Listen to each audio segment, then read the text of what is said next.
Hi, my name is Hal Turner, and up until July 30th of this year, I hosted one of the most controversial radio shows anywhere on planet Earth through my website, halturnershow.com.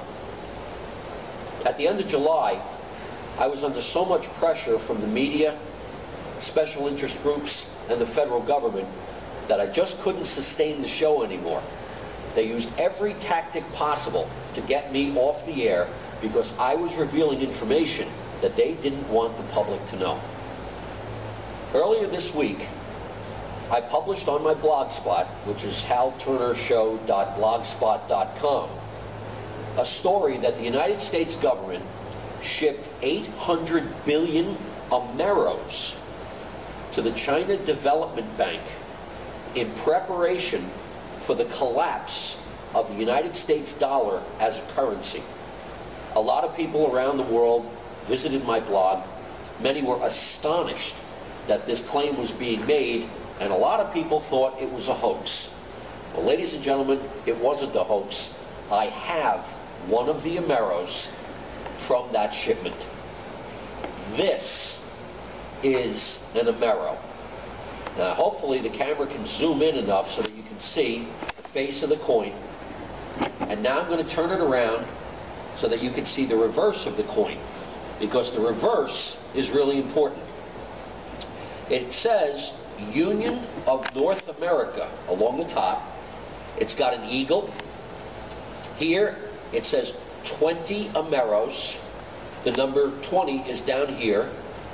North America, the map, a highlighted relief of North America is in the center.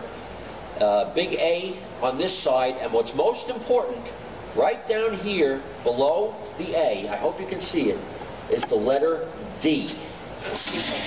Get up and show you that a little bit. Maybe you can bring the camera in closer. We're looking for the little letter D in the bottom below the A. That indicates that this coin was minted at the Denver Mint in Denver, Colorado.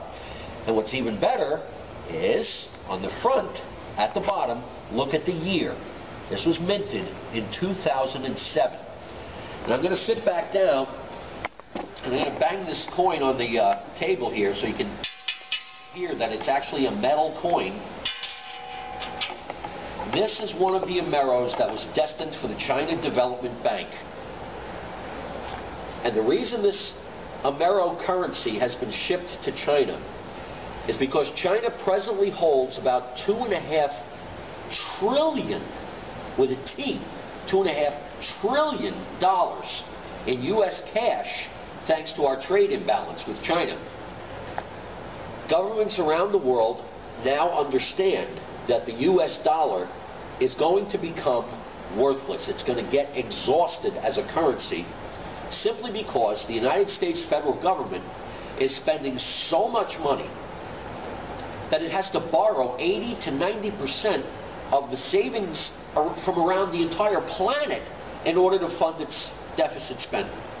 Governments around the world know that this cannot continue, and that probably within 6 months, I'd say, maybe by February of 2009, the United States dollar as a currency is going to collapse. In anticipation of that, the government of the United States has begun making a new currency, the Amero. They plan on merging the United States with Canada and Mexico. And this Amero currency will replace the U.S. dollar, the Canadian dollar, and the Mexican peso. Those of you who thought that my report about Ameros being shipped to China would do well to take a good hard look at this coin. This is irrefutable proof that shenanigans are afoot at the highest levels of the U.S. government, the Canadian government, and the Mexican government. So let me explain to you what's going to happen, how the U.S. dollar is going to collapse.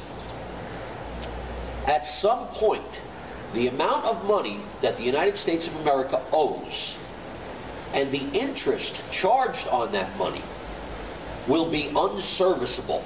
We will reach a point where there won't be enough money in the entire federal budget to just pay the interest on the money we've borrowed.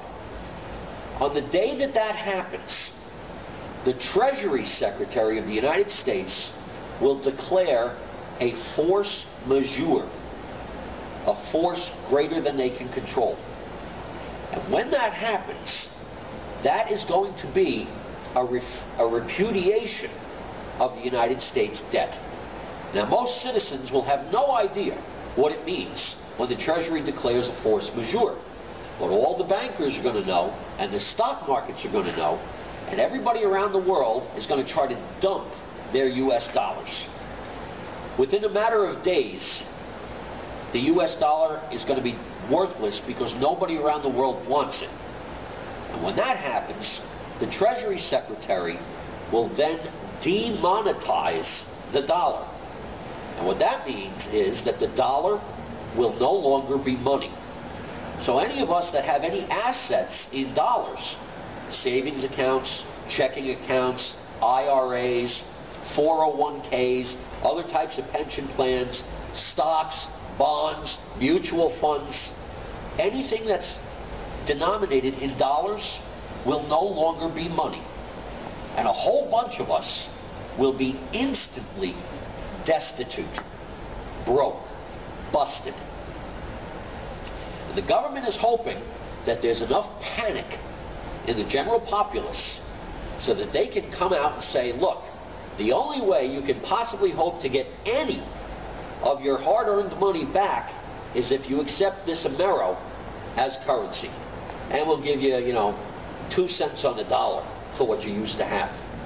Ladies and gentlemen, what we have in the works here is the most elaborate robbery, the biggest incident of looting in the history of the world. And the plan is that everybody who's a middle-class person, average, common working person, gets taken for all their money and is forced to accept pennies on the dollar for this new Amero currency. They're bringing army units home from Iraq in case civil unrest breaks out, and it will, rightfully so. But I'm telling you this because I want you to know what the government's planning. They may have destroyed my radio career, but they haven't been able to shut me up. The only way you can protect yourself from this is to have quantities of gold and silver bullion. And I'm not talking about big quantities, just, get what you can afford. But more importantly, open foreign bank accounts. Wire as much money in U.S. dollars as you can over to those foreign accounts, and tell the foreign banks that you want the U.S. dollars converted to their currency. So instead of U.S. dollars, maybe you'll have British pounds, or maybe you'll have Swiss francs or French francs. I wouldn't advise going into the euro, because the euro is not backed by anything and is not backed by anyone. So it is also susceptible to this type of currency crash. Do the best you can to protect your assets, to protect your family, because God knows the money changers that Jesus Christ threw out of the temple 2,000 years ago, well, their descendants are still around, and they've got plans to loot every single one of us. Thanks for listening. I'm Hal Turner. Have a good day.